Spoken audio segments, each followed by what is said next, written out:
بسم اللہ الرحمن الرحیم۔ السلام علیکم ورحمۃ اللہ وبرکاتہ۔ الحمد لولی والصلاة لنبی محمد وآلہ وصحبہ اجمعین، اما بعد۔ حاضرین و ناظرین، یہ درس نمبر 802 ہے، 802، اور آج سورہ توبہ کی 2 آیتوں کی تلاوت اور تشریح کی جائے گی، آیت نمبر 75 اور 76، 75 and 76۔ چلیے سب سے پہلے ان 2 آیتوں کی تلاوت کرتے ہیں، لفظی ترجمے اور ترجمے کے بعد تشریح کرتے ہیں۔ اعوذ باللہ من الشیطان الرجیم، بسم اللہ الرحمن الرحیم۔ ومنهم من عاهد الله لئن آتانا من فضله لنصدقن ولنكونن من الصالحين فلما آتاهم من فضله بخلوا به وتولوا وهم معرضون، صدق الله العظيم۔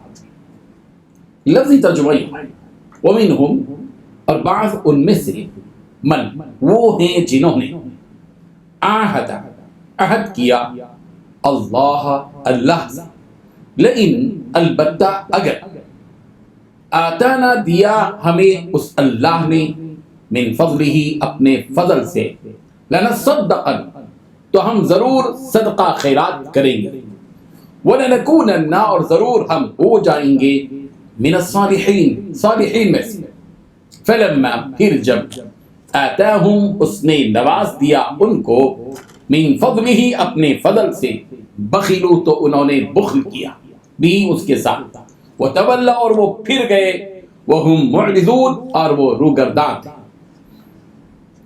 ترجمہ یوں ہے، اور ان میں بعض ایسے ہیں جنہوں نے اللہ سے عہد کیا تھا کہ اگر وہ ہمیں اپنی مہربانی سے مال عطا فرمائے گا تو ہم ضرور خیرات کیا کریں گے اور نیکوکاروں میں ہو جائیں گے، لیکن جب اللہ نے ان کو اپنے فضل سے مال دیا تو اس میں بخل کرنے لگے اور اپنے عہد سے روگردانی کر کے پھر بیٹھے۔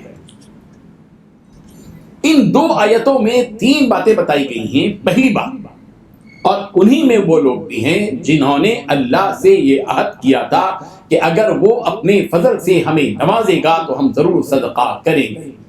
دوسری بات، اور یقیناً نیک لوگوں میں شامل ہو جائیں گے۔ تیسری بات، لیکن جب اللہ نے ان کو اپنے فضل سے نوازا تو اس میں بخل کرنے لگے اور منہ موڑ کر چل دیے۔ بزرگان محترم، سورہ توبہ کی ان آیتوں میں تسلسل کے ساتھ منافقوں کے جرائم، ان کی شرارتیں اور خباثتیں بیان کی جا رہی ہیں۔ سورہ توبہ کی آیت نمبر 61 میں کہا گیا، وَمِنْهُمُ الَّذِينَ يُؤْذُونَ النَّبِيَّ، اور انہی میں بعض وہ ہیں جو نبی کو ایذا پہنچاتے ہیں۔ سورہ توبہ کی آیت نمبر 58 میں کہا گیا، وَمِنْهُمْ مَنْ يَلْمِزُكَ فِي الصَّدَقَاتِ، ان منافقوں میں بعض ایسے بھی ہیں جو صدقات کی تقسیم کے سلسلے میں تمہیں تانا دیتے ہیں۔ سورہ توبہ کی آیت نمبر 49 میں کہا گیا، وَمِنْهُمْ مَنْ يَقُولُ ذَلِّي وَلَا تَفْتِنِّي، اور ان میں ایسا شخص بھی ہے جو کہتا ہے مجھے اجازت دیجئے اور مجھے فتنے میں نہ ڈالیں۔ اس آیت کا مضمون بھی اسی سلسلے کا ایک حصہ ہے۔ وَمِنْهُمْ مَنْ عَاهَدَ اللَّهَ لَئِنْ آتَانَا مِنْ فَضْلِهِ لَنَصَّدَّقَنَّ وَلَنَكُونَنَّ مِنَ الصَّالِحِينَ، اور ان میں بعض ایسے ہیں جو اللہ سے عہد کرتے ہیں کہ اگر اللہ نے ہمیں اپنے فضل سے عطا کیا تو ہم ضرور خیرات کریں گے اور ضرور ہم نیک آدمیوں میں شمار ہو جائیں گے۔ بزرگان محترم، اس آیت کے شان نزول میں یہ مشہور واقعہ ابن کثیر نے اپنی تفسیر میں تحریر فرمایا ہے۔ اسی طرح صاحب معالم التنزیل نے بھی اپنی کتاب میں یہ لکھا ہے۔ یہ اور بات ہے کہ اس واقعے پر الاستاذ الدکتور وہبہ الزہیری، انہوں نے اپنی کتاب تفسیر المنیر جلد 5 اور صفحات 676 667 میں یہ لکھا ہے کہ ثعلبہ سے متعلق جو یہ روایت ہے محدثین کے نزدیک صحیح نہیں ہے، مگر صاحب تفسیر منیر نے خود بھی یہ واقعہ پوری تفصیل سے لکھا ہے، وہ واقعہ ہم آپ کی خدمت میں پیش کرتے ہیں۔ لوگوں میں یہ قصہ مشہور ہے جو ان آیتوں کے سبب نزول میں بیان کیا جاتا ہے، حالانکہ تفسیری کتب نے اس کی تردید کی، لیکن وہ محدثین کے نزدیک صحیح نہیں ہے۔ یہ وہ قصہ ہے جسے طبرانی، ابن ابی حاتم اور بیہقی نے اپنی کتاب الدلائل میں بیان کیا ہے۔ ابو امامہ کی ایک ضعیف سند کے ساتھ وہ حدیث یہ ہے، ثعلب بن حاتم نے کہا یا رسول اللہ سے دعا کیجیے کہ وہ مجھے مال عطا کرے۔ رسول اللہ صلی اللہ علیہ وسلم فرمایا، اے ثعلبہ تیرا برا ہو، تھوڑا مال جس پر تو شکر ادا کرے بہتر ہے اس کثیر مال سے جس میں تو شکر ادا نہ کر سکے۔ ثعلبہ نے کہا، اللہ کی قسم اگر مجھے اللہ تبارک و تعالیٰ مال عطا کرے گا تو میں ہر حق والے کا حق ادا کروں گا۔